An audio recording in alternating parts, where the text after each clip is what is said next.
ജനപ്രതിനിധികളാണെങ്കിൽ ഇതൊക്കെ കേൾക്കാൻ നിങ്ങൾ തയ്യാറാവണമെന്ന് എല്ലാവരും പറയാം. അങ്ങനെയൊന്നുമല്ല ശരിക്കും. അങ്ങനെ കേൾക്കേണ്ടവരല്ല ശരിക്കും. ജനപ്രതിനിധികൾ മനുഷ്യരാണ്. നമ്മൾ അഴിമതിക്കെതിരായിട്ടുള്ള ഉറച്ച നിലപാടെടുക്കുമ്പോൾ ആ ആരോപണം നമ്മുടെ നേരിലേക്ക് കൊണ്ടുവന്നവരാ BJP. ഈ നാട്ടിലെ ജനങ്ങൾ അറിയുന്നുണ്ടത്. കോൺഗ്രസ് മോശമല്ല, കോൺഗ്രസും സമരം നടത്തിയല്ലോ. ഇപ്പോൾ നിങ്ങൾ തന്നെ സൂചിപ്പിച്ചു, ആ ലിസ്റ്റിൽ, ആ അറസ്റ്റ് ചെയ്യപ്പെട്ട ലിസ്റ്റിലുള്ളത് കോൺഗ്രസ്സുകാർ ഉൾപ്പെടെയുള്ള ആളുകളുണ്ട്. ഞാനതാ പറഞ്ഞത്.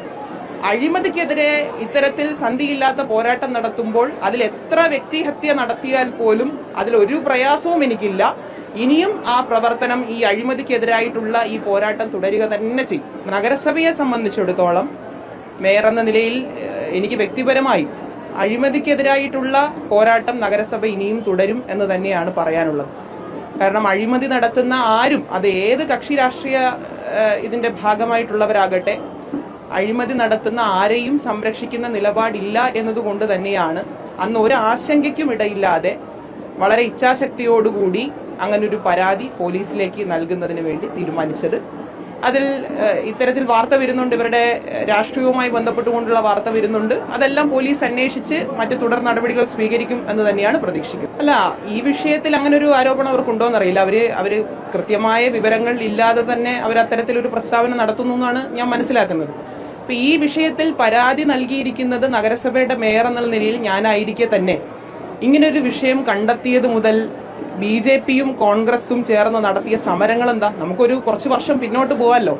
2 വർഷത്തിനകത്തുള്ള കാര്യമില്ല, നമുക്ക് കുറച്ച് വർഷം പിന്നോട്ട് പോയി ഒന്ന് ആലോചിച്ച് നോക്കിയത്. നമ്മൾ എന്തൊക്കെയായിരുന്നു സമരം? കോർപ്പറേഷന്റെ കൗൺസിൽ, നമുക്കറിയാം, കൗൺസിൽ യോഗം നടത്തുന്നത് സാധാരണക്കാരായ ജനങ്ങൾക്ക് പലതരത്തിലുള്ള അവരുടെ വിഷയങ്ങൾ ചർച്ച ചെയ്യുന്നതിന്, അവരുടെ വിഷയങ്ങൾ പരിഹരിക്കുന്നതിന് വേണ്ടിയാണ് കൗൺസിൽ യോഗം പോലും ചേരുന്നത്. അതിൽ ഒരു അടിസ്ഥാനവും ഇല്ലാത്ത വിഷയങ്ങളെ ഉന്നയിച്ച് കൗൺസിലിനെ പോലും തടസ്സപ്പെടുത്തുന്ന ഒരു സാഹചര്യം ഉണ്ടായില്ലേ? ഇപ്പോൾ സോഷ്യൽ മീഡിയയിലെല്ലാം BJP ഇപ്പോൾ ആഘോഷിച്ചുകൊണ്ടിരിക്കുന്നത് ഞാൻ മനസ്സിലാക്കുന്നത്, ഇന്നലെ തന്നെ BJPയുടെ ഒരു നേതാവ് പറഞ്ഞത്, ഇത് കേന്ദ്ര സർക്കാർ ഇടപെട്ടിട്ടാണ് ഈ അന്വേഷണവും ഇത്രയും ആളുകളെ പിടിച്ചതെന്നാണ് പറയുന്നത്. അത് ഏതടിസ്ഥാനത്തിലാണ് അങ്ങനെ ഒരു കാര്യം അദ്ദേഹത്തിന് പറയേണ്ടി വരുന്നത് എന്ന ആശങ്ക എനിക്കുണ്ട്. അതായത് അന്ന് ഈ പരാതി കൊടുക്കുന്ന സമയത്ത് ആ പരാതി നഗരസഭയുടെ മേയർ എന്ന നിലയിൽ ഞാനാണ് കൊടുത്തത്, നഗരസഭയ്ക്ക് വേണ്ടി ഞങ്ങളാണ് കൊടുത്തത് എന്ന് പറയുമ്പോൾ അതിനെല്ലാം എതിർത്ത് അതൊന്നും മുഖവിലക്കിടക്കാതെ നഗരസഭയുടെ പ്രവർത്തനങ്ങളെ പോലും തടസ്സപ്പെടുത്താൻ വേണ്ടി ശ്രമിച്ചവർ ഇന്ന് പറയുകയാണ് ഞങ്ങളുടെ പരാതിയിലാണ് ഈ അന്വേഷണമൊക്കെ നടന്നത് എന്ന് പറയുന്ന ഒരു സാഹചര്യം ഉണ്ടാകുന്നു. അപ്പൊ അത്തരത്തിൽ ഒരു ഇവരുടെ ഭാഗത്തു നിന്ന് വരുന്ന ഈ ഇത്തരം കാര്യങ്ങളെ ജനങ്ങൾ മറുപടി കൊടുക്കുക തന്നെ ചെയ്യും. പിന്നെ ഞാൻ ആദ്യമേ സൂചിപ്പിച്ചല്ലോ, ആദ്യത്തെ ചോദ്യത്തിന് ഞാൻ മറുപടി പറഞ്ഞതുപോലെ, ഇതിൽ ഏത് രാഷ്ട്രീയത്തിൽപ്പെട്ട ആളുണ്ട് എന്നതല്ല നഗരസഭയെ സംബന്ധിച്ചിടത്തോളം ഉള്ള വിഷയം. ഇനി ഏത് രാഷ്ട്രീയത്തിലുള്ള ആളും ആകട്ടെ, നഗരസഭ ഞാൻ ആദ്യം സൂചിപ്പിച്ചതുപോലെ ഉറച്ച നിലപാടിൽ അന്നും ഇന്നും നിൽക്കുന്നു. അഴിമതിക്കെതിരായിട്ടുള്ള പോരാട്ടത്തിൽ ഒരു വിട്ടുവീഴ്ചയും ഇല്ലാത്ത സമീപനം സ്വീകരിക്കും. അതിൽ വ്യക്തിപരമായി ഒരുപാട് അറ്റാക്കുകൾ നേരിട്ട ആളാണ്. നിങ്ങൾക്ക് മാധ്യമപ്രവർത്തകർക്ക് തന്നെ അറിയാം. ഇന്നും ഞാനൊരു ഒരു വികസനവുമായി ബന്ധപ്പെട്ട പോസ്റ്റ് ഇടട്ടെ, ഞാനൊരു ജനക്ഷേമകരമായ ഒരു പോസ്റ്റ് ഇടട്ടെ, ഇപ്പൊ തന്നെ അദാലത്തുകൾ തുടർച്ചയായി 4 ദിവസം പിന്നിട്ട് ഇന്ന് ഇവിടെയും ഈ തൊട്ടടുത്ത 2 സോണലുകളിൽ അദാലത്താണ്. ആ അദാലത്തിന്റെ ജനകീയ പ്രശ്നങ്ങളിൽ ഇടപെടുമ്പോൾ പോലും വളരെ മോശമായ നിലയിൽ സ്ത്രീവിരുദ്ധമായ പല കമന്റുകളും ഈ നഗരസഭയിൽ നടന്ന പല വിഷയവുമായി ബന്ധപ്പെട്ടുകൊണ്ട് എന്റെ പോസ്റ്റിന്റെ അടിയിൽ വരെ കമന്റ് വരുന്നുണ്ട്. അപ്പൊ മാധ്യമപ്രവർത്തകർക്ക് കഴിഞ്ഞ ദിവസം ഉണ്ടായ അനുഭവം നിങ്ങൾ തന്നെ, നിങ്ങളുടെ യൂണിയനൊക്കെ അതിൽ പ്രതികരിച്ചല്ലോ. ഞാൻ ഒരു സ്ത്രീയെയും അങ്ങനെ എങ്ങനെ ജോലി ചെയ്യുന്നു, തൊഴിലിടത്ത് ജോലി എടുക്കുന്നവരാകട്ടെ അല്ലാത്തവരാകട്ടെ, ഏതൊരു സ്ത്രീക്കും അവരുടെ വ്യക്തിത്വമുണ്ട്. സ്ത്രീക്ക് മാത്രമല്ല, ഏതൊരു മനുഷ്യനുമുണ്ട് വ്യക്തിത്വം. അപ്പൊ അങ്ങനെ പോലും വ്യക്തിപരമായി പോലും ഒരു ചുമതല വഹിക്കുന്ന എന്നെ അവർ അറ്റാക്ക് ചെയ്യാൻ ഒരു ചുമതല വഹിച്ചുകൊണ്ടിരിക്കുമ്പോൾ അത് സ്വാഭാവികമാണെന്ന് എല്ലാവരും പറയാം. ജനപ്രതിനിധികളാണെങ്കിൽ ഇതൊക്കെ കേൾക്കാൻ നിങ്ങൾ തയ്യാറാവണമെന്ന് എല്ലാവരും പറയാം. അങ്ങനെയൊന്നുമല്ല ശരിക്കും. അങ്ങനെ കേൾക്കേണ്ടവരല്ല ശരിക്കും. ജനപ്രതിനിധികളും മനുഷ്യരാണ്. നമ്മൾ അഴിമതിക്കെതിരായിട്ടുള്ള ഉറച്ച നിലപാടെടുക്കുമ്പോൾ ആ ആരോപണം നമ്മുടെ നേരിലേക്ക് കൊണ്ടുവന്നവരാ BJP. ഈ നാട്ടിലെ ജനങ്ങൾ അറിയുന്നുണ്ടത്. കോൺഗ്രസ് മോശമല്ല, കോൺഗ്രസും സമരം നടത്തിയല്ലോ. ഇപ്പോൾ നിങ്ങൾ തന്നെ സൂചിപ്പിച്ചു, ആ ലിസ്റ്റിൽ, ആ അറസ്റ്റ് ചെയ്യപ്പെട്ട ലിസ്റ്റിലുള്ളത് കോൺഗ്രസ്സുകാർ ഉൾപ്പെടെയുള്ള ആളുകളുണ്ട്. ഞാനതാ പറഞ്ഞത്. അഴിമതിക്കെതിരെ ഇത്തരത്തിൽ സന്ധിയില്ലാത്ത പോരാട്ടം നടത്തുമ്പോൾ അതിൽ എത്ര വ്യക്തിഹത്യ നടത്തിയാൽ പോലും അതിലൊരു പ്രയാസവും എനിക്കില്ല. ഇനിയും ആ പ്രവർത്തനം, ഈ അഴിമതിക്കെതിരായിട്ടുള്ള ഈ പോരാട്ടം തുടരുക തന്നെ ചെയ്യും. തീർച്ചയായിട്ടും ഞാനതാ പറഞ്ഞത്. അന്ന് എടുത്ത സ്റ്റാൻഡിൽ നിന്ന് ഒരു സ്റ്റാൻഡിലും പുറകോട്ടില്ല. അത് അന്വേഷണം നടന്നുകൊണ്ടിരിക്കുന്ന ഒരു വിഷയമാണല്ലോ. ഇപ്പോഴും ഇനിയും അതിൽ അന്വേഷണം നടന്നുകൊണ്ടിരിക്കുകയാണ്. അതിൽ ഞാൻ ആഭ്യന്തര വകുപ്പ്, പ്രത്യേകിച്ച് കേരള പോലീസ്, ഞാൻ മ്യൂസിയം സ്റ്റേഷനിൽ കൊടുത്ത പരാതിയാണ്. വിജിലൻസ് പിന്നെ അതിനകത്ത് അന്വേഷണം നടത്തുന്നു. ആ രണ്ട് കാര്യത്തിലും ആഭ്യന്തര വകുപ്പ്, വിജിലൻസ് ഉൾപ്പെടെയുള്ള എല്ലാവരും ഞാൻ അഭിനന്ദിക്കാൻ ആഗ്രഹിക്കുകയാണ്. സമയബന്ധിതമായി ആ അന്വേഷണം നടത്തി അതിൽ നഗരസഭ എടുത്ത ആ നിലപാടിനോടൊപ്പം തന്നെ ഞാൻ നേരത്തെ പറഞ്ഞതുപോലെ അഴിമതിക്ക് എതിരെ സംസാരിക്കുക തന്നെ ചെയ്യും എന്ന് പറയുന്ന ആ നിലപാടിനെതിരെ ആഭ്യന്തര വകുപ്പായിരുന്നാലും അതുപോലെ തന്നെ പോലീസ് ആയിരുന്നാലും മറ്റു എല്ലാ സംവിധാനങ്ങളായിരുന്നാലും ഒരുമിച്ച് നിന്നു എന്നുള്ളതാണ്. ഇന്നലെ ഞാൻ പറഞ്ഞു, അതിൽ രാഷ്ട്രീയപരമായ വിഷയത്തിലേക്ക് ഞാൻ പറയുന്നില്ല. കാരണം പാർട്ടിയുടെ ജില്ലയിൽ അത് പറയാൻ ചുമതലപ്പെടുത്തിയിട്ടുള്ള ഏറ്റവും ഉന്നതനായിട്ടുള്ള നേതാവാണ് ആ വിഷയം പറഞ്ഞിരിക്കുന്നത്. അതിൽ രാഷ്ട്രീയപരമായി കൂടി എല്ലാ കാര്യങ്ങളും ചർച്ച ചെയ്യപ്പെടേണ്ട കാര്യങ്ങളും അതിൽ അന്വേഷണം നടക്കേണ്ട കാര്യങ്ങളാണെന്നുള്ളതിൽ ഒരു സംശയവും വേണ്ട. കൂടുതൽ ആളുകൾ ഇതിൽ ഉൾപ്പെട്ടിട്ടുണ്ടെങ്കിൽ, ഇത് മാത്രമല്ല ഏതൊരു വിഷയമാണെങ്കിലും നമ്മൾ ഈ പദ്ധതി നമ്മളൊരു ഉദാഹരണം എടുത്തേ, സാധാരണക്കാരായ ജനങ്ങൾക്ക്, അതിപ്പോ SC വിഭാഗമാകട്ടെ, ജനറലാകട്ടെ, എന്താണെങ്കിലും ആകട്ടെ, സാധാരണ വിഭാഗത്തിൽപ്പെട്ട ജീവനക്കാർക്ക് അവരുടെ ജീവിതം മെച്ചപ്പെടുത്തുന്നതിന് ആവശ്യമായ ചില ആനുകൂല്യങ്ങൾ, ചില കാര്യങ്ങൾക്ക് വേണ്ടിയാണ് നഗരസഭ ഇത്തരം പദ്ധതികൾ ഏറ്റെടുക്കുന്നത് സർക്കാർ മാനദണ്ഡ പ്രകാരം.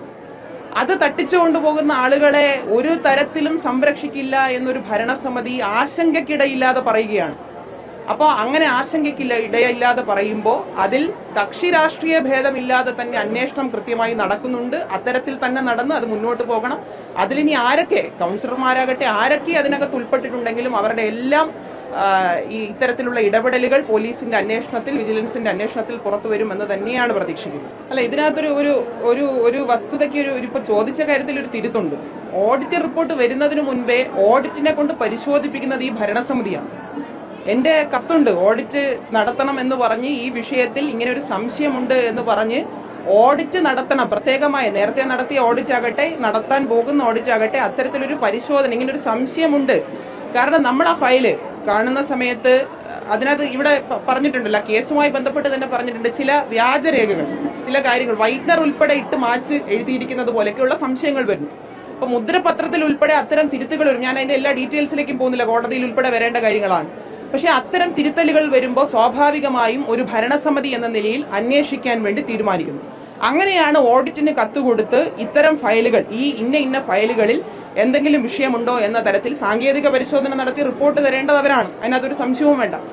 അത്തരത്തിൽ റിപ്പോർട്ട് ആവശ്യപ്പെടുന്നത്, അങ്ങനെ അവരിൽ നിന്ന് കിട്ടിയ റിപ്പോർട്ടിന്റെ അടിസ്ഥാനത്തിലാണ് അതിൽ ഗുരുതരമായ വീഴ്ച ചില ഉദ്യോഗസ്ഥരുടെ ഭാഗത്തു നിന്നടക്കം സംഭവിച്ചിട്ടുണ്ട്.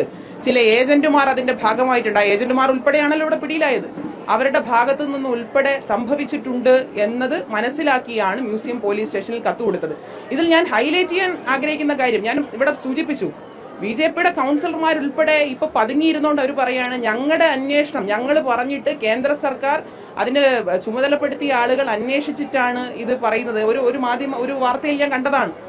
ഏത് അന്വേഷണത്തിന് വേണ്ടി അവർ കത്ത് കൊടുത്തത്? ഏത് പരാതിയിലാണ് കേന്ദ്ര സർക്കാർ അന്വേഷണം നടത്തിയത്? തിരുവനന്തപുരം നഗരസഭാ മേയർ. അത് ഒരു ഡോക്യുമെന്റ് നിങ്ങൾക്ക് ആർക്ക് വേണമെങ്കിലും പരിശോധിക്കാമല്ലോ. ഞാനത് നൽകാനും തയ്യാറാണ്.